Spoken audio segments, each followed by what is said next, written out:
Hello दोस्तों, आप सभी का स्वागत है आज की क्लास में। और आज की इस क्लास पे हम लोग एक्सरसाइज 1.2 के बारे में चर्चा करेंगे। 1.2 को जानेंगे। 1.2 के मतलब जो क्वेश्चन है उस पर वो हल करने वाले हैं। सबसे पहले हम लोग स्टार्टिंग करेंगे एग्जाम्पल से। एग्जाम्पल्स देखेंगे। एग्जाम्पल्स अगर आपको समझ में आ गए ना तो क्वेश्चन कुछ नहीं है इस एक्सरसाइज की। इस एक्सरसाइज में जिस जिस वैरायटी के जिस जिस टाइप के क्वेश्चन है ना, सारे आज की इस वीडियो में कवर होने वाले। पूरी एक्सरसाइज एक ही वीडियो में खत्म हो जाने वाली है, एक ही क्लास में खत्म हो जाने वाली है। तो पूरी क्लास को अटेम्प्ट करिएगा। पूरी क्लास पे आपके लिए बहुत ही इंपॉर्टेंट क्वेश्चन है।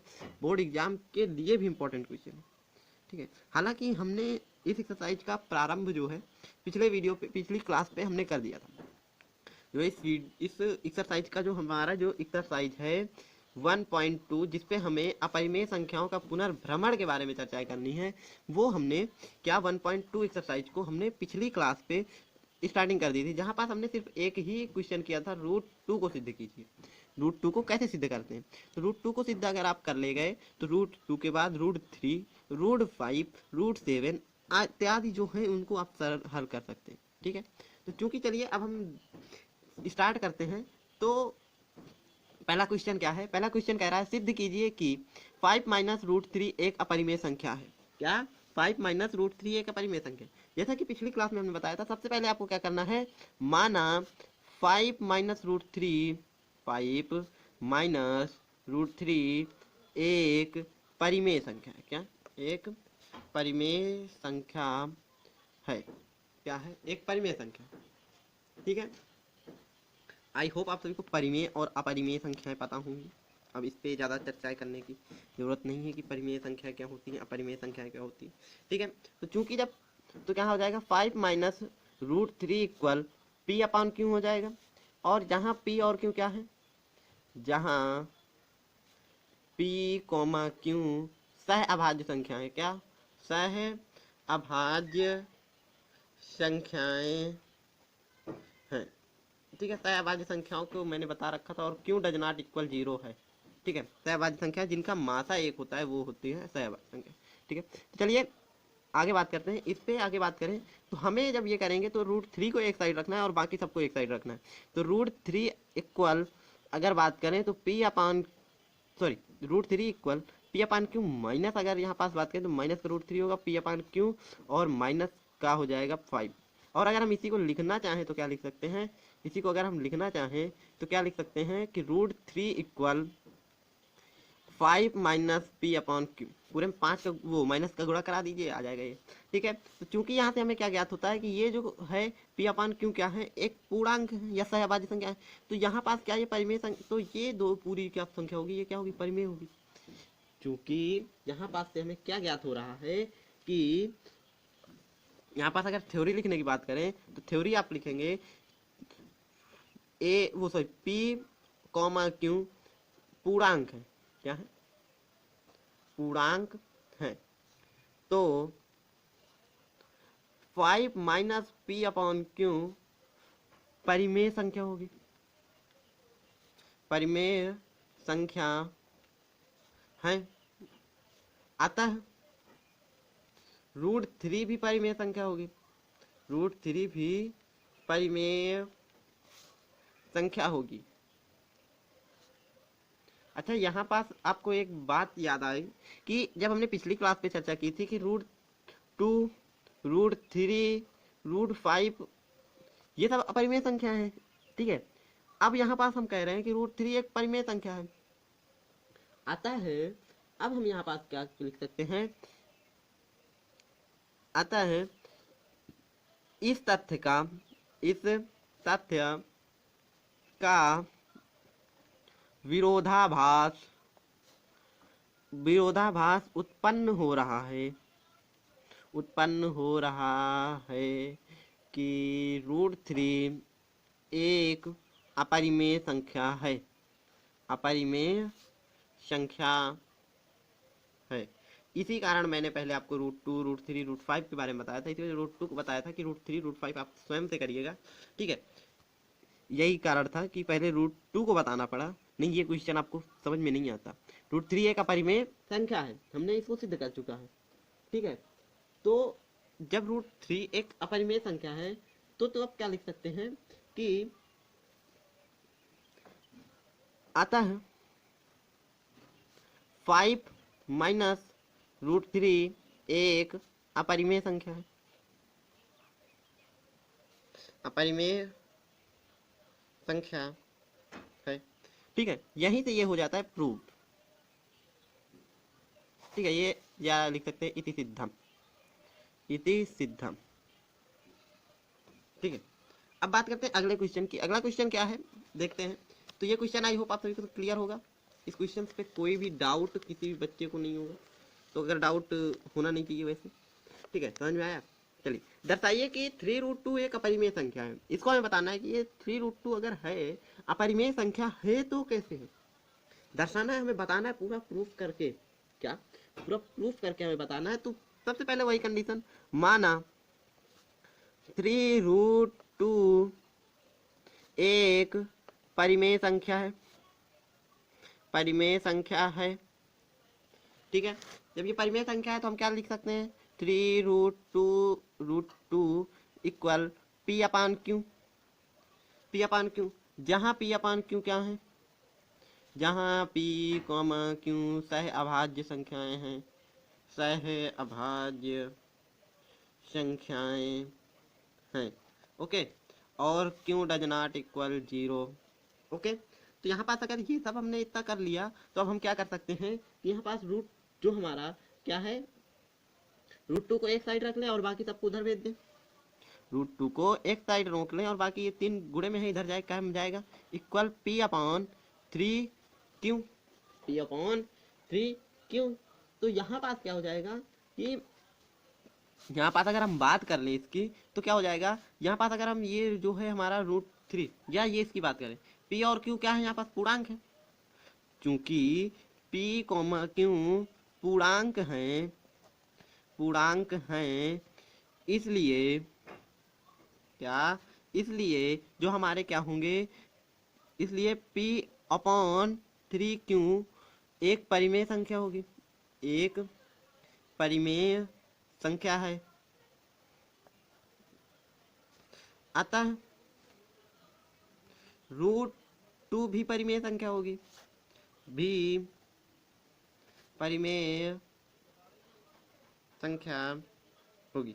अच्छा, ये इतना तो हमने समझ लिया कि P क्यों पूर्णांक है, इसलिए P अपान 3Q भी एक परिमेय संख्या होगी, अतः √2 भी एक परिमेय संख्या होगी। ये सब तो हमें समझ में आ गया सर। देखिए, एक बात आपको बता दें कि जितनी लैंग्वेज है सब कनेक्टेड हो रही है एक दूसरे से, पूरी लैंग्वेज एक दूसरे से कनेक्टेड है, कोई ज़्यादा टफ नहीं है। ठीक है, तो अब यहाँ पास आप क्या लिखेंगे, अतः इस तथ्य का विरोधाभास उत्पन्न हो रहा है, अतः इस तथ्य का विरोधाभास उत्पन्न हो रहा है, विरोधाभास उत्पन्न हो रहा है कि √2 एक परिमेय संख्या, सॉरी √2 एक अपरिमेय संख्या है, अपरिमेय संख्या है। ठीक है, इस तथ्य का विरोधाभास उत्पन्न हो रहा है। अतः अब हम क्या लिख सकते हैं, अतः √2 यानी 3√2 एक अपरिमेय संख्या होगी। क्या, अपरिमेय संख्या होगी। ठीक है, बढ़ते हैं अगले क्वेश्चन पे। अगला क्वेश्चन क्या कह रहा है उसको समझते हैं। ठीक है, ठीक है, ये रहा अगला क्वेश्चन। अगला जो एक उदाहरण है, जो तीनों चल रहे हैं, ये सारे उदाहरण ही चल रहे हैं। अभी हमने उदाहरण पे ही चर्चा की है, क्वेश्चंस पे गए नहीं है। आपके जो क्वेश्चन है मैं अभी बता रहा हूँ कौन सा किस उदाहरण से कनेक्टेड है, आप लोग स्वयं कर लेंगे। सिर्फ ये तीन चार क्वेश्चन आज की क्लास पे करा रहे हैं उनको बस कर लीजिए, आप पूरी एक्सरसाइज आराम से कर लीजिए, कोई भी दिक्कत नहीं आने वाली, कोई भी परेशानी नहीं होगी आपको, बहुत ही आसानी से आप लोग कर सकते हैं। तो चलिए बिना देरी करे इस क्वेश्चन को करते हैं। क्वेश्चन क्या कह रहा है, सिद्ध कीजिए कि 3 + 2√5 एक अपरिमेय संख्या है। ये हमें सिद्ध करना है कि ये जो संख्या है ये कैसी संख्या है, एक अपरिमेय संख्या है। कैसी है, अपरिमेय संख्या। सिद्ध कीजिए कि 3√5 जो है, 2√5 जो है एक अपरिमेय संख्या है। चलिए इसको सिद्ध करते हैं। देखिए, सबसे पहले हम लोग क्या करेंगे, माना 3 + 2√5 एक परिमेय संख्या, ये पीछे से हर एक क्वेश्चन पे करते चले आ रहे हैं, तो वही करेंगे। फिर 3 + 2√5 इक्वल पी अपान क्यू, जहाँ पी क्यू से अभाज्य संख्याएं हैं और क्यू डज नॉट इक्वल 0। ये सब पुराना ही है, कोई नया इस पे है नहीं। अब जो नया है वो यहाँ पास है कि जो हमारे पास है यहाँ पास उसको ब्रेक करना है, बाकी सब उधर भेज देना है। तो क्या है, हमें √5 यहाँ पास ब्रेक करना है, यानी अभी 2√5 ही हम रोकेंगे। पी अपॉन क्यू लिखेंगे, माइनस का 3 हो जाएगा, ये प्लस में है इधर जाएगा माइनस में आ जाएगा। ठीक है, तो अब यहाँ पास बात करें तो √5 इक्वल, अगर इसको आगे हम क्या लिख सकते हैं, ये नीचे ये जो यहाँ लिख रहा हूँ ये नीचे की स्टेप है, तो यहाँ क्या लिख सकते हैं, √5 इक्वल क्या हो जाएगा 1/2 और कोष्टक के बाहर p, q माइनस का 3। ठीक है, p, q माइनस का 3। ठीक है, तो यहाँ पास अगर हम और इसकी बात करें, क्या बात करें, अगर इसको और बात करें तो √5 इक्वल, अब इसका अंदर गुणा करा दो पूरे में, तो क्या हो जाएगा p/2q माइनस 3/2। या आप इसका एलसीएम लेकर के भी डायरेक्ट आप कर सकते हैं, उस पर कोई वो नहीं है। ठीक है, आपका जैसे जी चाहे वैसे करिए, क्वेश्चन करना आपको है, जैसे मन करे वैसे करिए। ठीक है, ठीक, तो इसी तरह आपको करना है। और आगे बताएं, आगे चले। ठीक है, तो आप इसका एलसीएम भी ले सकते हैं।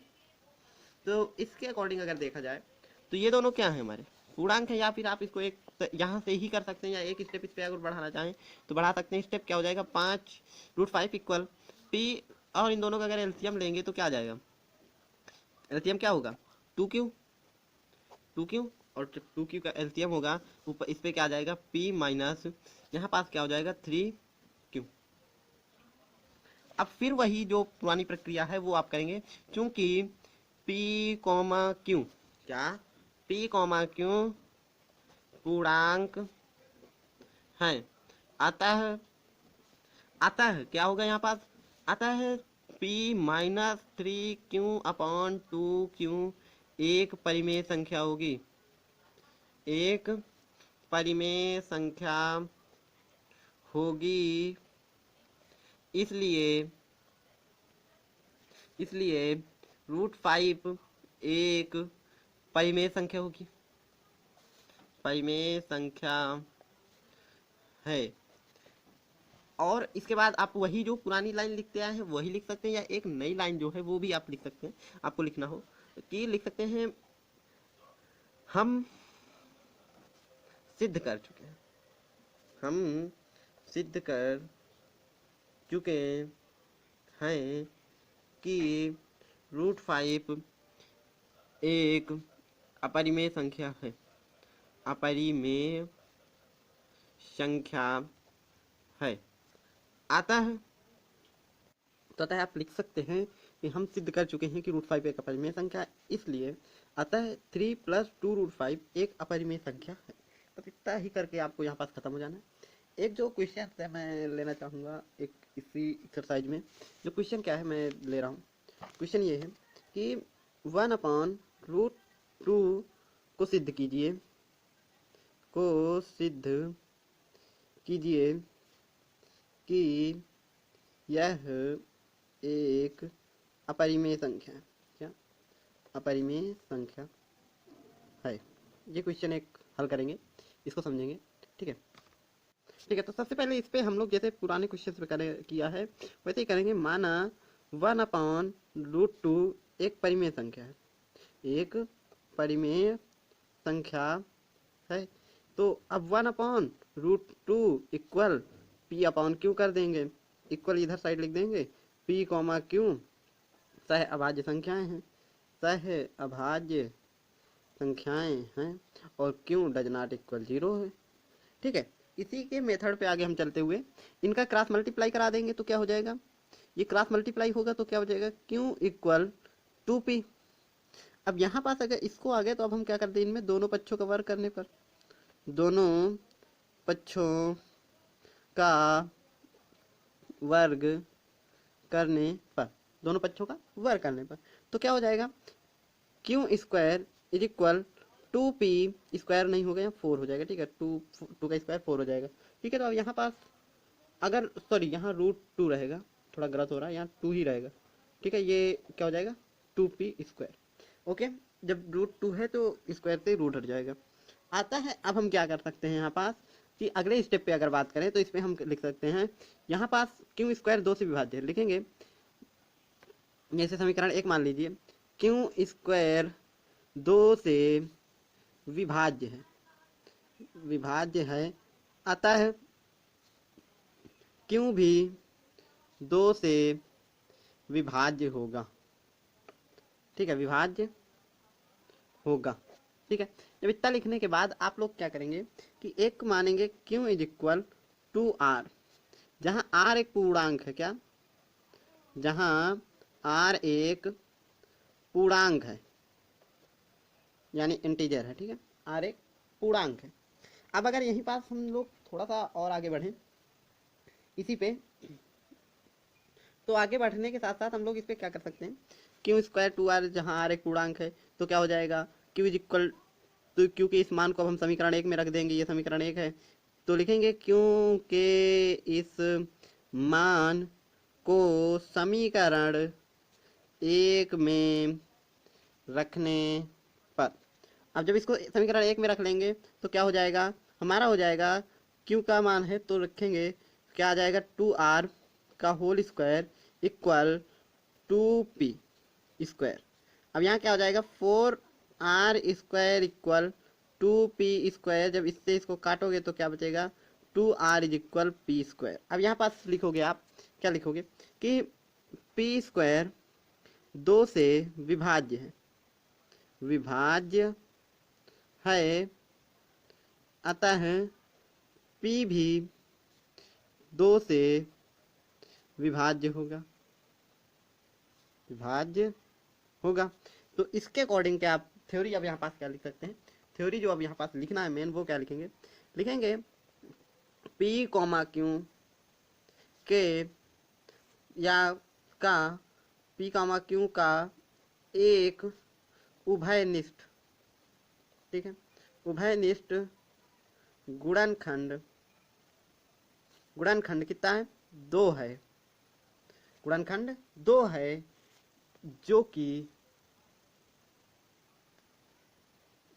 जो कि हमारी कल्पना के विरुद्ध है कि 1/√2 एक परिमेय संख्या है। अच्छा, आप यहाँ क्या लिखेंगे, अतः